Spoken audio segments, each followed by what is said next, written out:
तरी एक उपाय माझे केस इतके जास्त लांब आणि घनदाट बनवेल असा मी कधीच विचार केला नव्हता। आणि लोक म्हणतात केस वाढायला महिने लागतात, पण मी फक्त काही दिवसांमध्येच माझे केस लांब होताना पाहिलं आहे, आणि तेही अगदी फ्रीमध्ये। फक्त माझेच केस नाही तर माझ्या काही व्ह्यूअर्सनी देखील हाच एक्सपिरियन्स केलेला आहे। आणि खरंच जी रेमेडी मी आज तुमच्यासोबत शेअर करणार आहे ना, ती अगदी 100% आपल्या केसांवरती काम करते। आणि ज्यांचे केस गळून गेलेले आहेत त्या ठिकाणी देखील पुन्हा नवीन हेअर ग्रोथ होण्यासाठी सुरुवात होणार आहे। चला तर मग आता जास्त वेळ न घालवता आपल्या रेमेडीला आपण सुरुवात करूया।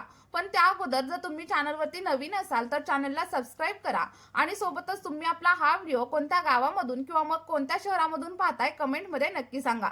बघा, आपली रेमेडी बनवण्यासाठी इथे मी सगळ्यात पहिल्यांदा चहापत्ती आणि कांद्याचा वापर करणार आहे, जे आपल्या सगळ्यांच्या घरामध्ये अगदी इझिली अवेलेबल असतात। आणि म्हणजेच काय तर चहाशिवाय आपली सकाळ होत नाही आणि कांद्याशिवाय तर आपली भाजी मात्र अपुरी वाटते। त्यामुळे या दोन्ही गोष्टी आपल्या घरामध्ये अगदी सहज मिळतात, पण आपल्याला माहिती नसतं की या आपल्या केसांसाठी देखील किती जास्त फायदेशीर आहेत। आज जी रेमेडी मी तुमच्यासोबत शेअर करत आहे यामध्ये मी एक ट्विस्ट देखील घेऊन आलेली आहे, ज्यामुळे तुमचे केस काळे राहण्यासाठी देखील हेल्प होणार आहे। त्यामुळे हा व्हिडिओ शेवटपर्यंत नक्की बघा, म्हणजे तुम्हाला सगळं काही अगदी व्यवस्थित समजेल। तर इथे तुमच्या घरात जी कोणती चहापत्ती असेल ना, ती तुम्ही आपल्या या रेमेडीसाठी नक्कीच वापरू शकता। याचे खूप सारे फायदे आपल्या केसांसाठी होत असतात। चहापत्तीपासून तयार केलेले सिरम केसांना अगदी हेल्दी बनवण्यासाठी आणि केसांवरती नैसर्गिक ग्लो देण्यासाठी हेल्प करते।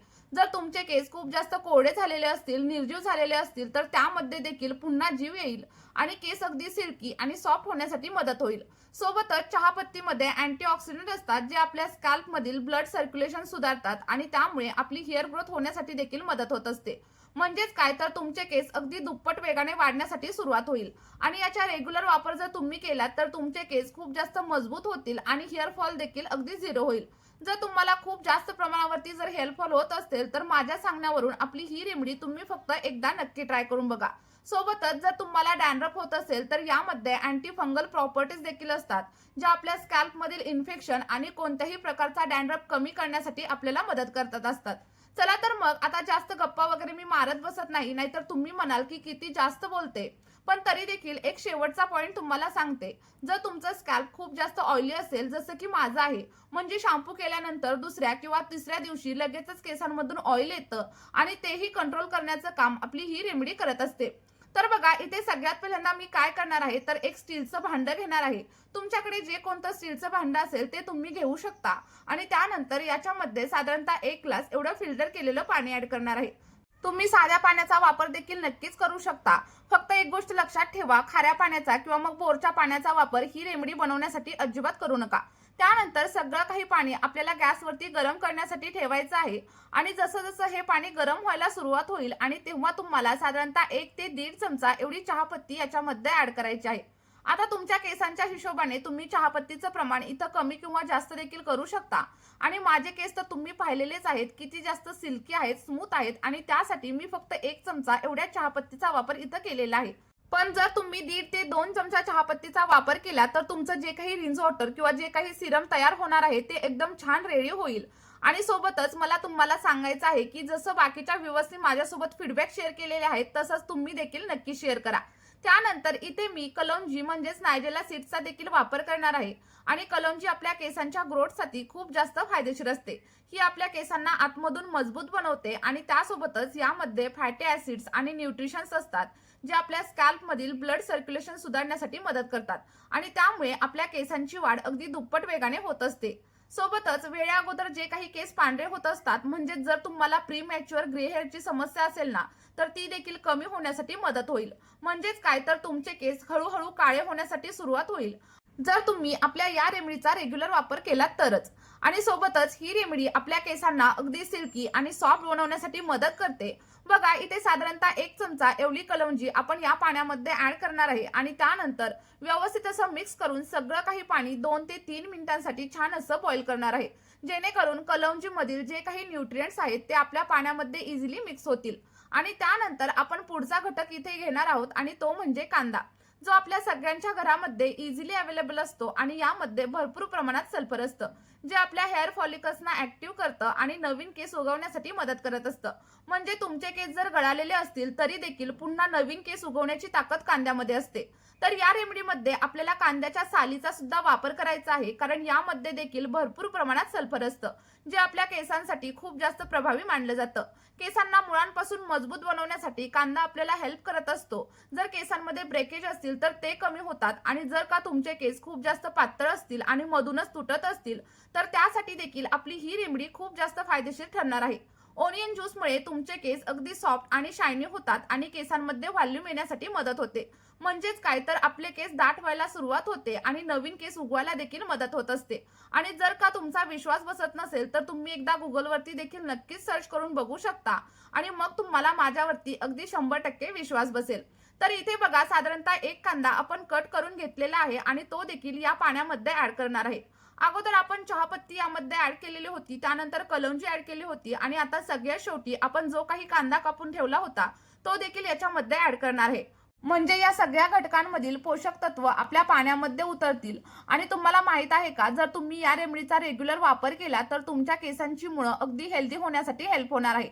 जेव्हा पाण्यामधील न्यूट्रिशन्स आपल्या हेअर फॉलिकल्स पर्यंत पोहोचतात तेव्हा केस आतमधून हेल्दी होतात, सोबतच केसांवरती शाईन येते आणि केस अगदी सिल्की आणि सोबतच जाड होण्यासाठी देखील मदत होत असते. आणि सगळ्यात चांगली गोष्ट म्हणजे आपल्या या रेमेडीचे कोणतेही साईड इफेक्ट आपल्या केसांवरती अजिबात होत नाहीत. तरी देखील मी तुम्हाला सजेस्ट करेल की तुम्ही एकदा पॅच टेस्ट नक्की करा.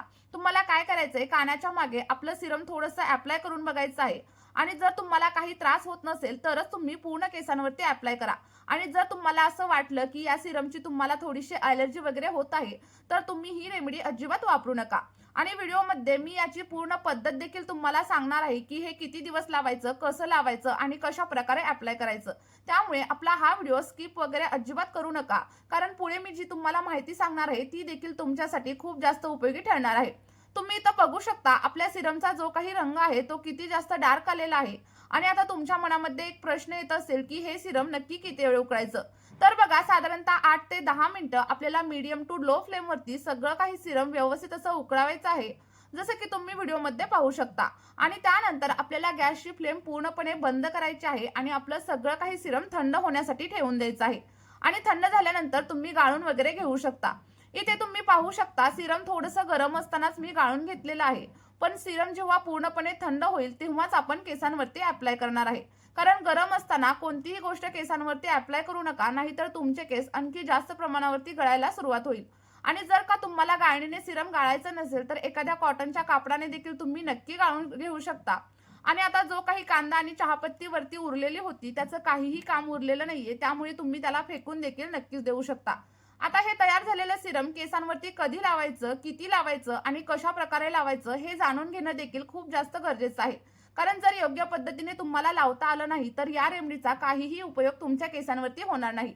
बघा, अप्लाय करताना तुम्ही एखाद्या स्प्रे बॉटलच्या साहाय्याने किंवा मग जर तुमच्याकडे स्प्रे बॉटल नसेल तर एखाद्या कॉटन बॉलच्या साहाय्याने देखील तुमच्या केसांवरती अप्लाय करू शकता. आणि जर तुम्ही पहिल्यांदाच हे सिरम तुमच्या केसांवरती अप्लाय करत असाल तर मी तुम्हाला सजेस्ट करेल की तुम्ही एखाद्या कॉटन बॉलच्या साहाय्यानेच केसांवरती अप्लाय करा. अप्लाय केल्यानंतर तुम्हाला हलक्या हाताने मसाज करायचा आहे आणि त्यानंतर हेअर वॉश तुम्ही करू शकता. बघा, सिरम अप्लाय केल्यानंतर जर थोड्याफार प्रमाणावरती तुमचं सिरम शिल्लक वगैरे राहिलेलं असेल ना तर त्याला फेकून वगैरे अजिबात देऊ नका. त्याचं देखील काय करायचं हे व्हिडिओमध्ये मी तुम्हाला सांगणार आहे. तर बघा, सलग 7 दिवस तुम्हाला या सिरमचा वापर तुमच्या केसांवरती करायचा आहे आणि त्यानंतर तुम्हाला हेअर वॉश करण्याची देखील अजिबात गरज लागणार नाही. पण जर का तुम्हाला वाटलं की हेअर वॉश करायचा आहे तर तुम्ही हेअर वॉश देखील नक्कीच करू शकता.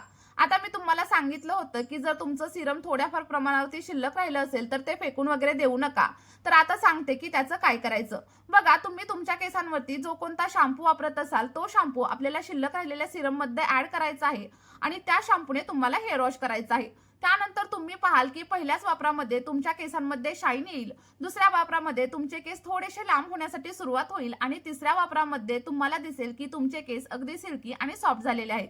जर तुम्ही याचा रेग्युलर वापर केला तर तुम्हाला तुमच्या केसांमध्ये अप्रतिम असे बदल जाणवायला लागतील. आणि हे तयार झालेलं सिरम एका आठवड्यासाठी तुम्ही फ्रीजमध्ये देखील नक्की स्टोअर करून ठेवू शकता. फक्त बाहेर वगैरे स्टोअर करू नका, कारण याचा नंतर स्मेल यायला सुरुवात होते. चला तर मग मी सांगितलेल्या पद्धतीने तुम्ही हे सिरम सलग 2 ते 3 महिना तुमच्या केसांवरती ट्राय करून बघा आणि त्यानंतर जे काही रिझल्ट भेटतील ते कमेंटमध्ये माझ्यासोबत शेअर करायला अजिबात विसरू नका। या व्हिडिओमध्ये आपण इथेच थांबूया, भेटूयात अशाच एका नवीन व्हिडिओमध्ये। व्हिडिओ शेवटपर्यंत पाहिल्याबद्दल खूप खूप धन्यवाद।